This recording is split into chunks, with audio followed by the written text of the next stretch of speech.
Bonjour, pour ce cycle de marche, on va s'inspirer des images de Richard Williams, donc faire les quatre pauses, contact, basse, passage et haute. Ça va être un cycle en 24 frames et on va aussi s'inspirer de la réalité.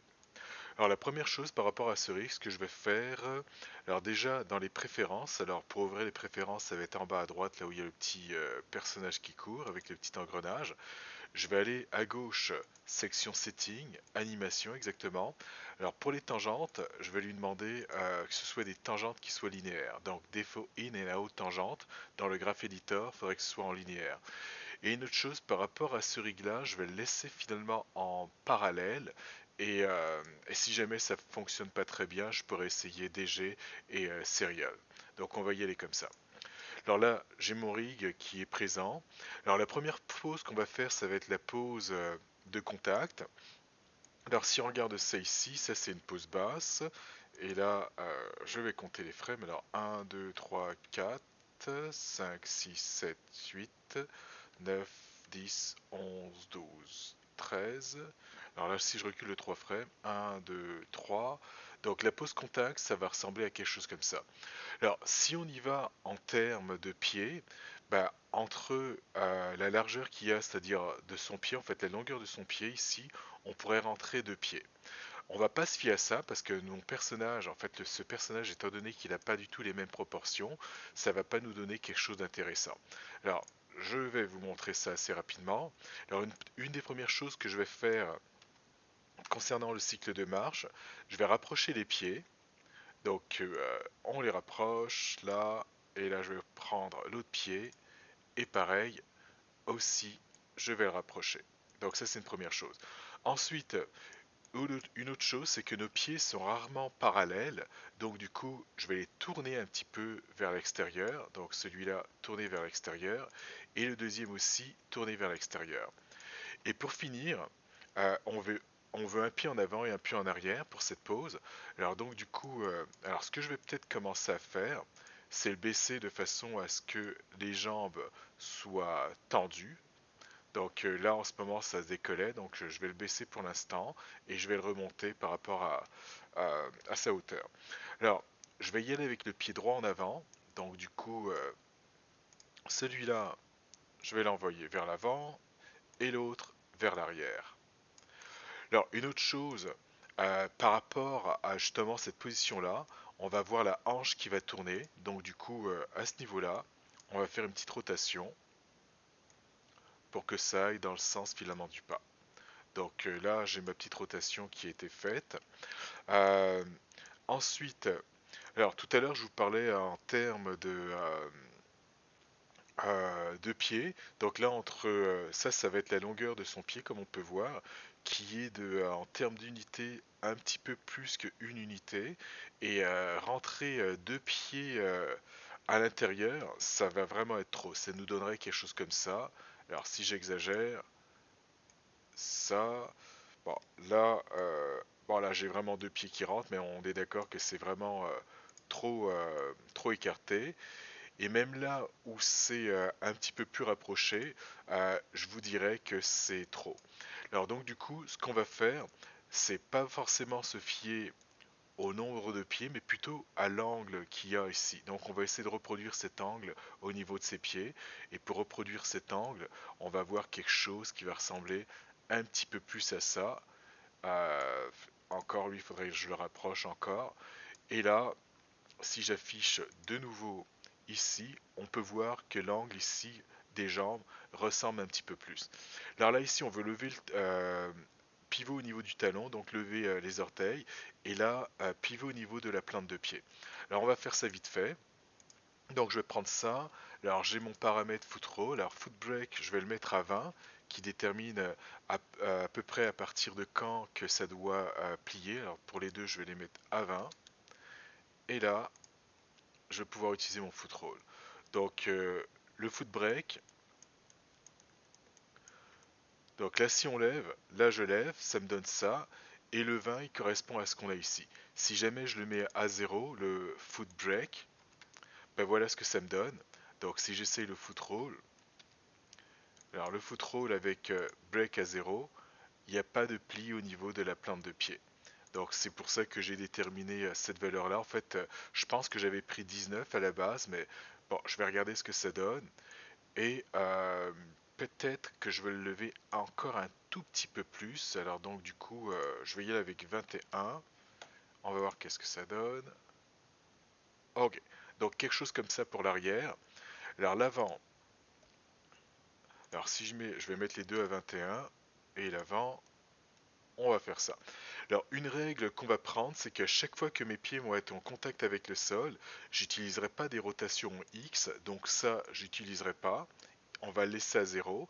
Et quand mon pied va être dans les airs, bah, c'est là que je vais pouvoir utiliser la rotation X. Donc du coup, ça va être l'un ou l'autre, foot roll ou rotate X, mais pas les deux en même temps. Donc là, je vais continuer à faire ma pause. Et les jambes, j'aimerais avoir les jambes tendues. Donc on va reculer ça. Et aussi avoir l'angle toujours entre les jambes qu'on avait déterminé. Donc si je prends ça ici, alors je vais peut-être le monter un petit peu. Ah, ok, donc là ça commence à être intéressant.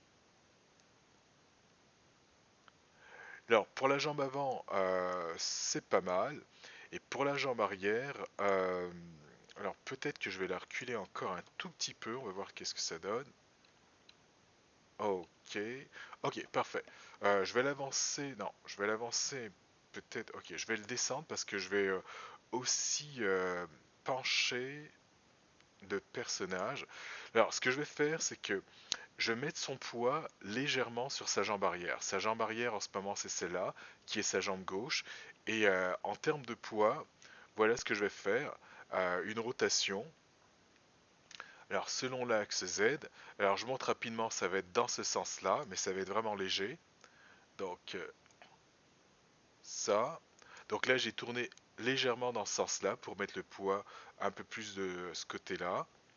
Alors, en fait, ça va être le contraire si je le mets sur la jambe arrière. Alors, je vais me reprendre. Donc, pour mettre le poids sur la jambe arrière, ça va être ce côté. Voilà comment je vais faire la rotation, de ce côté-là. Donc là, j'ai fait un undo, et là, je descends un tout petit peu. Donc là, c'est fait, j'ai fait la petite rotation. Et aussi, ce que je vais faire, c'est que je vais le décaler de ce côté-là. Donc, ça va être sur son côté gauche, cette zone-là. Donc, je vais prendre ça ici. Et pareil, alors des petits incréments. Ok, donc pas plus que ça. Et là, je vais avoir complété cette pause. Alors, je vais un petit peu changer, c'est-à-dire ici, je sens que c'est un petit peu plié. Donc, je vais peut-être avancer un tout petit peu ce pied-là. Alors, pour avancer comme ça de petits incréments, j'utilise la touche Alt et les flèches qui vont à droite, à gauche. Donc là, ok. Ouais, j'aime la pose telle quelle. Alors ça va conclure ma première pose pour le frame 1. Alors je vais sélectionner toutes les courbes et là je vais appuyer sur S pour faire un set key sur toutes les courbes. Ensuite, je vais aller au frame 25 qui lui va être exactement la même chose. Et si jamais je me rends compte plus tard que j'ai une modification à faire par rapport à la pause, au frame 1 ou 25, bah, si je fais au frame 1, bah, va falloir que je recopie cette pause au frame 25 parce qu'on veut absolument que ce soit les mêmes. Donc 1 et 25 c'est fait. Là je vais aller au frame 13 et au frame 13 encore je fais une clé d'animation et là je vais pouvoir faire le côté inversé. Donc pour le côté inversé, alors là je viens de me rendre compte que ça a fait une clé d'animation sur le mont-sol. Alors je vais rapidement effacer ces clés d'animation. Alors bouton droit ici, et là je vais faire Break Connection ou encore Delete Selected. Donc là j'ai plus d'animation, et mon sol, je vais m'assurer qu'il est en référence, comme ça je ne vais pas le sélectionner les autres fois. Alors à partir de là, alors ce que je vais faire comme départ, je vais juste inverser les valeurs. Donc pour commencer, et après je vais ajuster mon personnage. Donc ça va être la pose opposée où il va avoir son pied gauche qui va être en avant. Alors la première chose que je vais faire, donc à ce niveau-là, la rotation, enfin la translation X, c'est-à-dire comme ça. Alors je vais l'inverser. Alors là on a quelque chose de vraiment très très petit. Alors je vais enlever le petit moins. Donc là ça l'a envoyé de ce côté-là. Et là je vais faire bouton droit Key Selected. Donc j'ai fait une clé pour ça. Ensuite, niveau rotation. Alors en X, alors pas forcément, je suis pas forcément, je devrais pas vraiment avoir des valeurs. Alors je vais le laisser tel quel et plus tard avec le Graph Editor, je vais ajuster ça et peut-être le mettre à 0. Alors le Y, alors j'ai une rotation d'à peu près 10 degrés. Alors je vais mettre ça en négatif. Et là pareil, Key Selected. Et la rotation en Z qui correspond à ça, comme on peut le voir ici. Alors pareil, je vais l'inverser. Parfait. Et là encore, je vais faire Key Selected. Donc là, j'ai inversé ces valeurs-là. Alors je vais juste valider la Y. Si je la mets comme ça. Donc ça, c'est ce qu'on avait. Ok, parfait. Donc Y, c'est correct. Ensuite, alors bien entendu, les pieds, il va falloir aussi les inverser. Donc ce pied-là qu'on va envoyer vers l'avant, celui-là, l'autre qu'on va envoyer vers l'arrière. Donc ça, c'est une première chose. Et aussi, on va changer les valeurs. Alors Footroll, alors là, je lis moins 16,8 et l'autre, il est à combien 20,9. Alors 16,8, 29. 16,8, 29. Alors 20,9 pour lui. Et l'autre, c'est 16,8. Alors, je crois que c'était moins 16,8. Parfait. Donc voilà ce qu'on a en termes à la façon dont ça lève. Ça serait bon que je fasse des clés d'animation parce que là j'ai pris les valeurs mais j'ai peut-être pas fait de clés d'animation. Donc Key Selected. Alors j'ai sélectionné les deux pieds et ensuite j'ai fait Key Selected. Normalement ça a dû fonctionner mais si je suis pas sûr, autant le refaire vite fait. Key Selected. Ensuite, il va falloir que je les positionne. Alors, je vais prendre cette vue-là et je vais tirer de façon à ce que les jambes soient tendues. Donc, peut-être celle-là ici, celle-là, je vais la tirer comme ça. Alors, tendue, mais pas hyper tendue. Donc, pour l'avant, c'est correct. L'arrière, alors qu'est-ce que je fais? Bon, l'arrière, j'aime ça comme ça. Donc du coup, pareil, alors je vais appuyer directement sur S pour faire une clé, et lui aussi S. Et ce que je vais faire, c'est rapidement, je vais faire un flip de 1 à 13, et regardez ce que ça donne. Donc 1 à 13, et alors si je mets mon curseur ici, au frame 1, le bout du pied, il est là. Alors, ok, donc je vais mettre... Alors je vais essayer de placer mon curseur exactement là, parfait. Et si je change au frame 13, on peut voir qu'on a à peu près la même position, donc c'est bien. Et là, je vais faire la même chose pour ce pied-là. Je vais mettre mon curseur ici. Et on peut voir que il est légèrement un petit peu plus en arrière lorsque je suis au frame 1. Donc pour ça, ce que je pourrais faire, c'est peut-être le reculer un tout petit peu. Mais ce qui va être important pour moi, c'est que ce soit pas trop tendu et que mes pieds touchent le sol. Donc là, j'ai reculé. Alors j'essaye vite fait. Alors de 13. Ok, donc j'ai à peu près la même chose. Et lui, est-ce que... Alors je vais valider s'il est vraiment au sol. Alors pour ça, si je descends... Ok, alors je dirais que c'est parfait. Quand je me mets à descendre la courbe qui est là, celle-là, bah, les deux pieds se mettent à plier en même temps quand je le fais. Donc je vais vous montrer ça. Ici, alors Alt et la flèche qui va en bas. Et là, on peut voir que les deux pieds plient en même temps. Si jamais c'était pas bien, bah, ce qu'on aurait eu, c'est qu'on aurait eu juste un seul des pieds qui aurait plié et l'autre qui aurait été tendu, si jamais j'avais été trop haut. Donc là, ça va conclure le côté, la pause de passage. Non, excusez-moi, la pause de contact. Donc, je vais l'enregistrer. Alors, File, Save Scene As. Et alors, je vais écraser celle-là. Pause de contact. Ou peut-être je vais rajouter 0,1.